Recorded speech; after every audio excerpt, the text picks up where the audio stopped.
Now let's talk about a lot of money that the country does not have. Treasury is proposing drastic cuts to government spending. It's hoping this is going to mitigate the impact of a massive rand tax revenue shortfall. Simply not enough tax money is coming in. But the Institute for Economic Justice is warning this is actually not the right direction. Finance Minister Enoch Godongwana going to announce the country's midterm budget on the 1st of November. Wits University's Prof. Alex van den Heever, always very kind with his time, joining me this morning.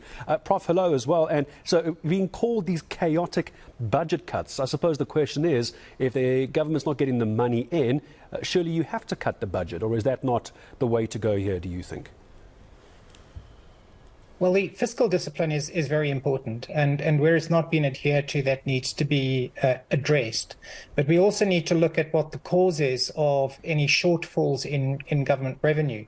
And that's where I would suggest that the IEJ is raising concerns, because there's a risk that an austerity approach at this point, when government has basically failed to address the reasons, the underlying causes for revenue shortfalls and for the wastage of government expenditures, results in basically reinforcing and supporting and accepting corruption in the state and mismanagement of the state, and cutting public services as a way of mitigating the consequences of that. It means that you actually get the poor in South Africa to pay for the corruption and the failures of government. So I think that is an important thrust. It means austerity cannot just be willy-nilly introduced when there are a myriad of alternatives that could be considered that are actually quite critical. We'll talk alternatives in a moment. Prof, give me some of the examples that come to your mind when you say underlying issues as well, because I see in one of the articles, which is the reason we're talking about this on MoneyWeb, the fiscal crisis is, and I'm quoting here, Prof, is being exaggerated for political purposes. So give me your sense then of what are these underlying causes that aren't being addressed? Yeah, so on the one hand, there is a question as to whether or not the current fiscal crisis, in inverted commas, is in fact an exaggeration, because there are tugs of war within government about priorities and a sense of fiscal crisis or a lack of government revenue is being used as an excuse as part of that discussion. So that is one issue. So the underlying issues are that South Africa's government revenue should be in a lot better position than it is. It's also been in a better position. Some of the factors that we have are cyclical and some are self-induced. And that's where we essentially need to look at as well. A large part of our drop in government revenue is because of an economic downturn that has been caused by mismanagement at Eskom and at Transnet.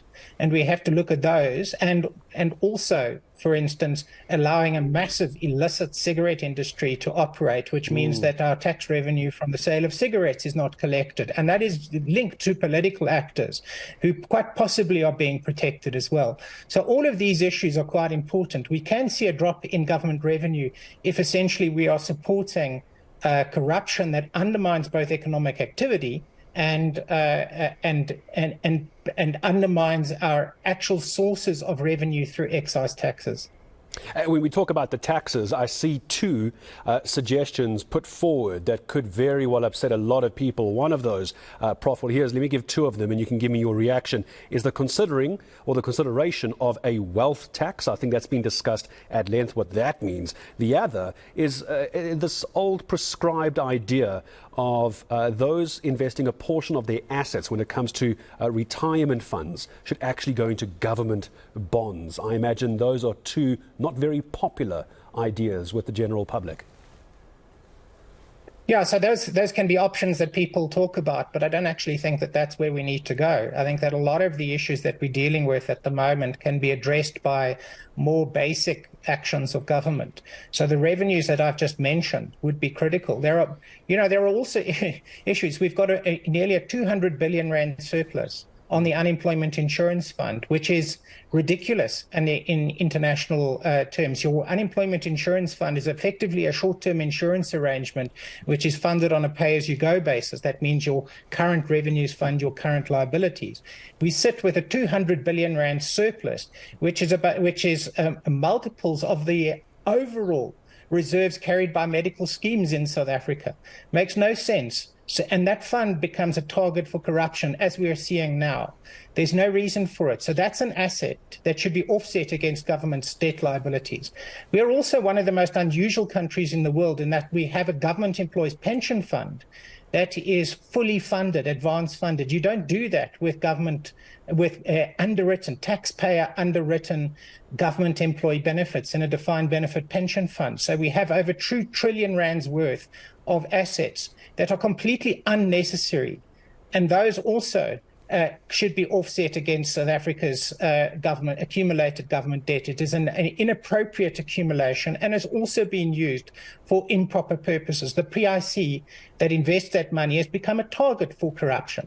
So all of these are important issues which impact on our current financial position, which is by no means as dire as is made out. It's because political people are being protected in the way in which we're running our macro finances in government, and those they don't want to touch. And so we end up cutting services to the poor. So even before we get to wealth taxes or anything along those lines, it's actually a risky venture to increase taxes in the current environment. The important issue would be to actually sort out the stuff we can sort out, which means facing up to many of the politically important actors who are basically ripping off the state. And if that is done, South Africa's financial and economic position would be extremely strong. How does one do that? Yes, you've got the members of parliament, you've got the various opposition parties. An ordinary South African watching this morning, Prof, what do they do with something like that, trying to hold those high-level corrupt politicians to power? I'm asking that in the backdrop of knowing that there's elections coming up next year. How do we as citizens try and get that power back? Well, I think that, so I think when we look at the situation we're in, if we've got a government that basically has completely lost any kind of vision of properly managing government, then essentially we have to change the government and get people in who will actually take these actions and actually have a new vision for the South African economy and the running of South Africa's finances. Because it appears as though, and to be perfectly blunt, the ANC is unable to challenge its own party-related people who are ripping off the state. We have a premier in the Eastern Cape who has just removed the heads of several departments, the accounting officers, so that he can directly impact on appointments and procurement in those various departments. Unbelievable. No action from government, no political action, no pressure, nothing. That's just left to carry on.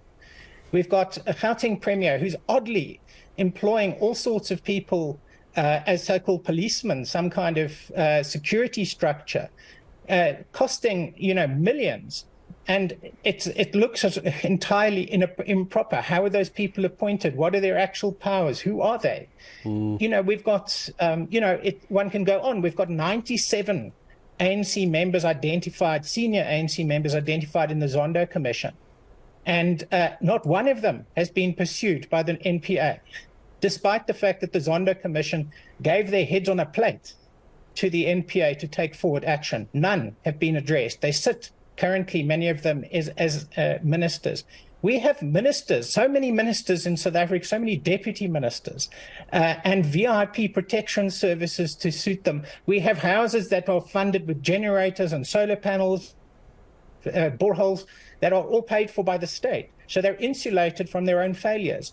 That's the kind of state that has to change. And and basically if the current government is not prepared to face up and deal with this situation courageously and seeks to cut services and support to the poor as a way of dealing with this wastage, then they need to go.